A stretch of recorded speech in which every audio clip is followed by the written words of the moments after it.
Hello everybody out there, I'm FD and you're watching FD, What Do You Think? And today we're going to talk about sports and life. And that's going to be the focus throughout this entire show. We're going to answer questions from last week, the 3 that we posed to everyone out there. Had some people kind of chime in on what they think, but I want to tell you what I'm thinking about those 3 questions. And then we're going to start with some inspiration, and we're going to end with some inspiration. And it's going to be some emotion here. So get ready. First, we're going to start with Deion Sanders. And if you don't know, Deion Sanders is coaching Jackson State University, and he's coaching a football team. And I love it because my brother went to Jackson State University. And I'm not a big Deion Sanders fan, but I'm going to roll a clip for you right now. And when you watch this clip, you tell me what you're thinking. I don't take none of this for granted because I believe in each and every one of y'all. That's why you're on this trip.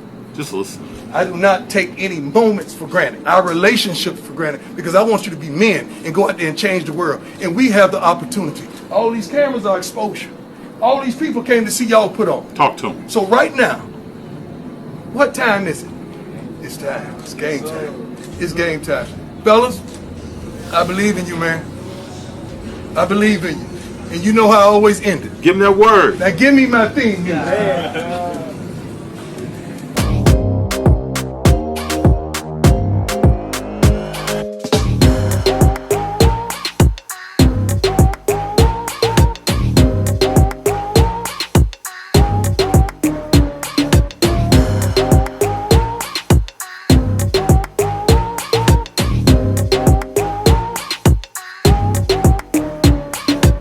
Did you all hear the words that came out of Deion Sanders' mouth? I'm no Deion Sanders fan. Anybody that knows me knows that. But you got a guy down in Jackson, Mississippi, Hall of Famer, baseball player, played in the Super Bowl, played in the World Series, talking to kids from most likely the South. You may have some recruits that are from someplace else. But you got Natchez, Mississippi. You got Shibuya, Mississippi. You got Baton Rouge, Louisiana. Listening to this man. He's making a difference in their life by talking to them and get them inspiration on how to live that life. Go out and use your abilities and show what you can do. Not only on the football field, because most of these people in the locker room will never be in the NFL. But what are you going to do in your life with your talents? That's what he's talking about. We're talking about inspiration here, people. I get excited when I see this kind of stuff. We used to have coaches in school that would give speeches. I'd be the first person to hit the door, ready to go out and play. And I can tell you this, these guys down there right now are 2-0.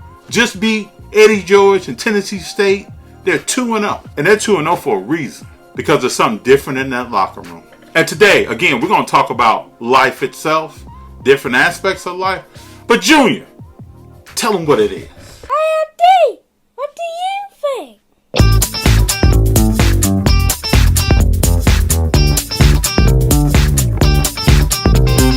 I gotta calm down, I guess, to get through the rest of the show, but that inspirational speech from Sanders always gets me hyped. But I want to transition now over to Derek Jeter. He went into the Hall of Fame. Well deserved getting into the Hall of Fame. I watched Derek Jeter throughout my young adulthood. He's a great player. Batted .310 throughout his entire career. Won 5 World Series. Was in places on the field that most people would never even be in, playing defense. When I think about Derek Jeter, his defensive play is what really impresses me. It's not him having 3,000 hits. It's not his batting average. It's his defensive play and his role on the team and how he stepped up as a leader when he needed to. But I want to focus on his speech for the Hall of Fame. Now, when he started, it's a speech like every other speech, kind of where he thanks a lot of people, but he does it in Derek Jeter's kind of way. He thanks his family, thanks all of his coaches from when he first started playing baseball in Michigan, all the way through his career with the Yankees, through his championships. He thanks trainers, he thanks staff, everybody that's really involved in his development as a young person coming into Major League Baseball. He goes on to thank a lot of the Hall of Famers that are great that are sitting behind him. He takes another step to mention 2 people that were instrumental in the beginning of his career, just meeting them.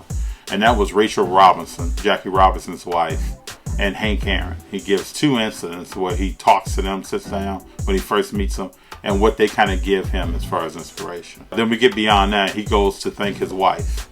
He thanks both his daughters. And then right after he thanks his daughters, he talks to young players that are playing a game. And it could be on any level.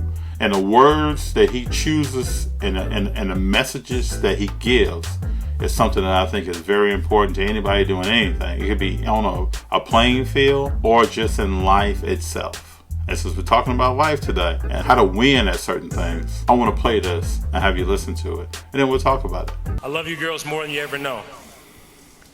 This is a wonderful speech, brother. Oh, this is a wonderful way to end this speech. Finally, I want to conclude with a message to the players in Major League Baseball right now and the young kids who may be starting out with a dream just like I had. You know, this is a game that requires sacrifice, dedication, discipline, and focus. You know, it's a game of failure. It teaches you teamwork. It teaches you humility. The one common thread with all of us here on stage is that we understand that there's no one individual bigger than the game. The game goes on, and it goes on because of the great fans we have. So take care of it, protect it, respect it. Don't take the time you have to play for granted. And remember the most important thing, like I said earlier, it's more than just a game. You know, the greatest to ever play in the Hall of Fame family, they're all watching. And I personally can't wait to welcome a few of you on this very stage, just as I have been by so many others. So thank you all once again. It's been a hell of a ride. Very classy. It's good stuff. So what's the moral of the story there?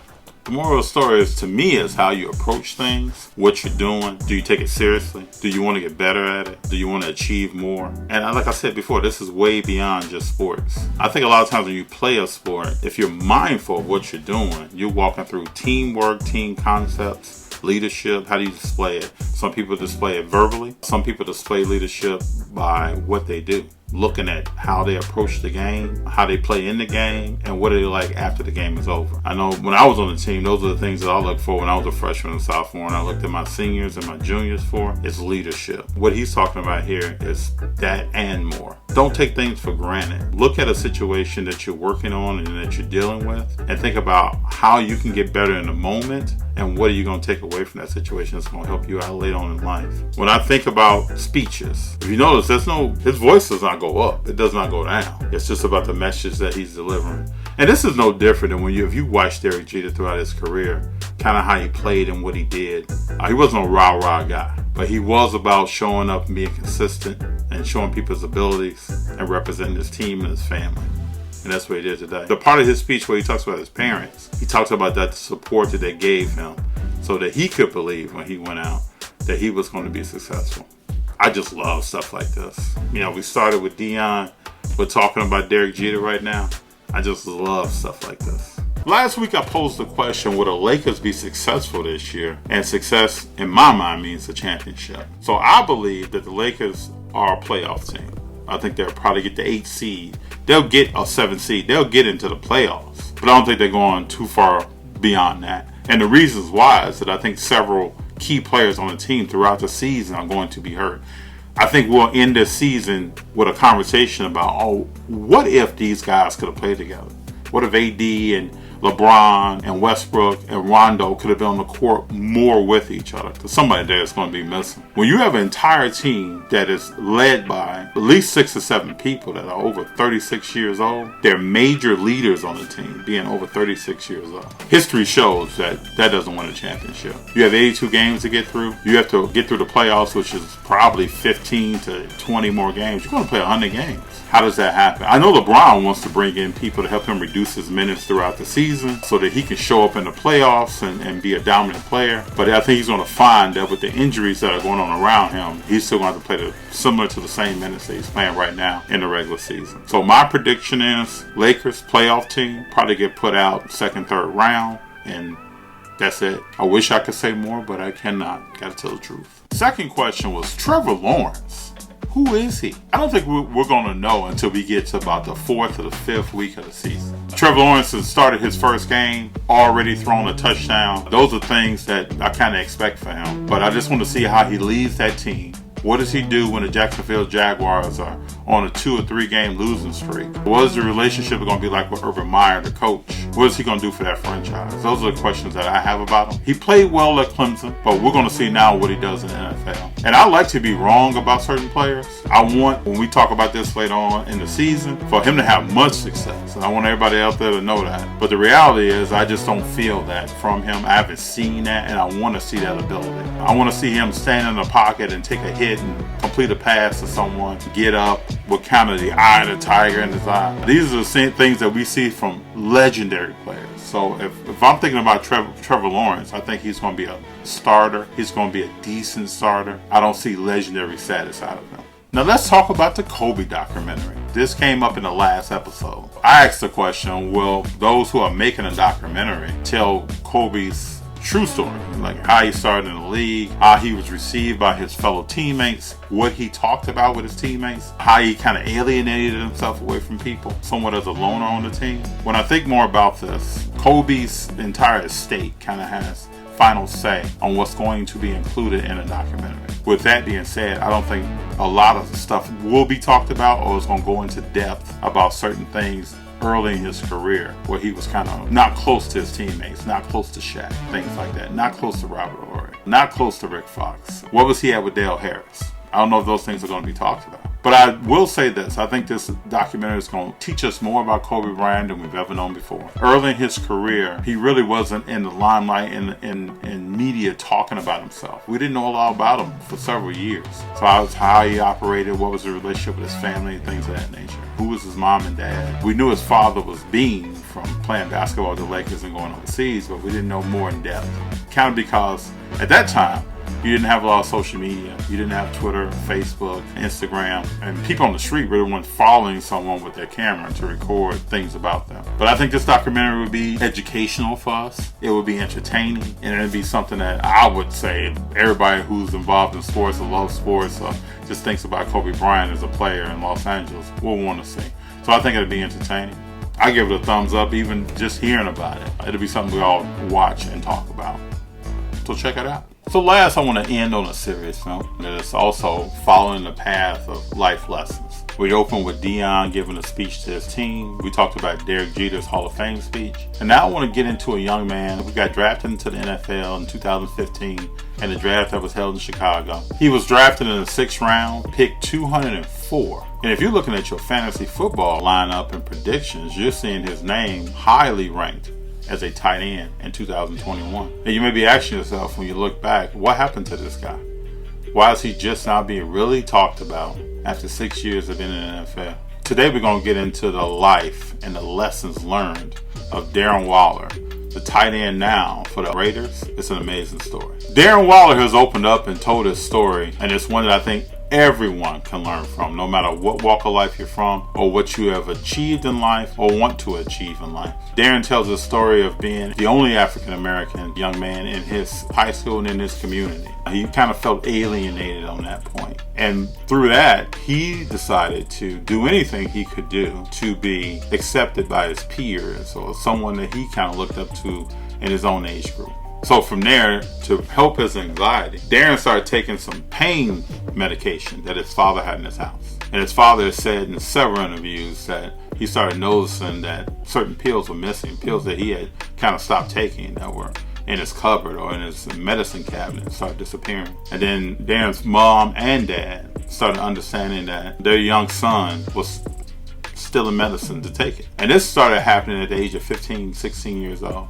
And not only did he take drugs from the medicine cabinet, he also was drinking, smoking different things, doing different things to alleviate kind of the tension that he had within himself. And he openly talks about this, which I think makes this the great story that it is. Darren was also excelling on the football field as a high school football player. Darren talks about how after he got to Georgia Tech, he's playing pretty decently, playing well. But he would go out there 7 days in a week. And he would go out and party 6 days out of the 7 days in a week. And be out pretty late at night, coming home at 4 or 5 in the morning on a regular basis. And again, from what he says, no one in his college program really knew what was going on with him in detail. But people started finding out more. Darren failed 2 drug tests while he was at Georgia Tech. And that would be part of his story later when he got to the NFL. But with those 2 drug tests being failed, he stated that He took every drug that he could get his hands on except for crystal meth. Now, if you stop and think about that, this young man is excelling somewhat on the football field, but still troubled. So when the 2015 draft came, Waller started dropping down. And many coaches, including Coach Harbaugh, who was the Baltimore Ravens coach, was starting to wonder why. And he reached out to his internal people to understand. And what came back was that Darren had some character conflicts. Some things that just wasn't adding up. This is a guy that's 6'6", runs a 4.4 40, and has over a 40-inch vertical that is consistently dropping down when it comes closer to the draft. So if you don't know, when players are getting ready for the draft, they have to go through interviews with teams, and teams get a chance to ask questions about certain situations that may be in that player's past. Each time Darren was asked by a team about his past, he admittedly didn't tell the truth. Talked about the fact that he was not in the same position that he was in before. He's doing better. He's not on drugs, things of that nature. Darren admitted many times that he was the last one in the building and the first one to leave when it came to any form of practice, lifting weights, therapy, anything. He was gone. He didn't really want to learn the playbook too much. He said he wanted to get in the building, get out, and get on with his day and go back to what he wanted to do, which was alleviating his mind with some kind of product. So after being in the NFL, he failed drug tests again. And Waller was suspended for 1 year for his activity. Sometimes when things happen in life, it's hard to digest what you should do if it's happening to you. And 2 to 3 months into the suspension, Darren was still living the same life that he was living before. And I think the eye-opening awakening for him was that he took drugs while close to the practice facility of the Ravens, while the Ravens was in their first preseason game. He said as soon as he ingested fentanyl, he kind of passed out for about 4 hours in his car. And when he woke up, he started thinking about immediately. This is how change happens in someone's life. Immediately, he started thinking about how I need to make change. It's a shame that I'm sitting across from the practice facility. I'm asleep in my car. There's something else that I could be doing. So Darren Waller got with his parents and went to a rehab facility in the state of Maine. Spent serious time there to get himself back where he wanted to be. And well, luckily, the facility that he went to focused on his mind as well as his physical body. He talked about several things that were bothering him and why they were bothering him and what he wanted to do about it. What's interesting is that while Darren was on suspension, he started working at Sprouts. And I don't know if the whole country has a Sprouts grocery store where they're at, but Sprouts is something like a Whole Foods. But Darren was there bagging groceries and working on building displays. He said he learned a lot about merchandising and he had a lot of time to think about things in his life while he was there. So after getting out of rehab, Darren receives a call from an NFL team about coming to play with him. So Darren got a call from the Oakland Raiders, which are now the Las Vegas Raiders. He accepted that offer, joined the team, and this time he is very dedicated to his craft. But the more of the story is, this is someone who had immense talent who got derailed and found themselves lost and got themselves back on track with a lot of support and help from others. But it also comes down to that internal drive from within. So I'm a big fan of this story, which makes me a big fan of Darren Waller. It has nothing to do with football. If he goes out and doesn't play well, that is what it is. That happens every day in football. But for a young person, a man to find himself lost and to get himself back on the road makes me a fan of his. I don't care what he does. If I saw him out after he stopped playing and he didn't have a good career, I'm still a fan of Darren Waller. But with his physical attributes, he came in originally as a receiver with Baltimore and then moved over to a tight end position. But with his physical attributes, I think you're going to see big things out of his career this year. We will track what he's doing, how he's doing, and talk about it periodically in episodes in the future. But I just wanted everyone out there to kind of know his story. If you didn't know, if you already know, you say, if they already knew that. But for those who did not, this is an inspirational story on the life lessons episode of FD What Do You Think that I wanted to bring up and talk about because it's very important. And a lot of times we hear stories about people who fail, but we don't hear stories about people who stumbled and got up. And I'm going to share that with you. Darren Waller was telling me that he often thinks about how far he's come the last 3 years. So when I asked him how much of his success is tied to his sobriety, he said all of it. People out there are real deal suffering, and their story lines up with mine. I'm just trying to show them that there's something better on the other side of that pain or that suffering. And if I can reach one person, that's good enough for me. So I have some questions for next week. You know I wasn't going to leave you without that. And I have 3 and plus a bonus question. So number 1, who will win the National League and American League MVP awards? There's some strong candidates out there. There are people every day, if you're tuning in, that are getting on base, hitting for percentage, and hitting home runs. But there's one person in particular that's doing a little bit more. So I'll leave you that teaser until next time we talk about who's going to win NL and AL MVP. If you've been watching Hard Knocks, this second question is going to be one for you. What did you think when you were watching Hard Knocks and you saw Jerry Jones's new drone footage that took you throughout the whole facility that they have built for the Dallas Cowboys? And ask yourself, does that mean that the Cowboys are going to win? Number 3, there has only been one team in NFL history that has won the Super Bowl and brought back all 22 starters on offense and defense for the next year. And I want to see if you all know who that team is and where that team is going. We'll talk about it. And for the bonus question, we had a question that came in from Matt Hall, someone I know that also watches the show. And Matt asked the question, hey, what do you think of Matt Scherzer and how he's dominated this year? Now, those who may not know, Matt Scherzer was on the Washington Nationals, moved over to the Los Angeles Dodgers. And we're going to go through in the next episode how he's performing this year and where his career is going. And is he on the road to Cooperstown? I hope you all enjoyed this episode. I wanted to bring life lessons, talk about life in general. And it's about sports, but it's more than that. So if you do like, or if you have comments, share them with us. If there are things you want us to do that we're not doing right now, share them with us. So please like, subscribe, hit the notifications, and let us know what you think in the comments, because it's important for us. We're ever evolving. We take feedback well, so please give it to us. Until next time, peace.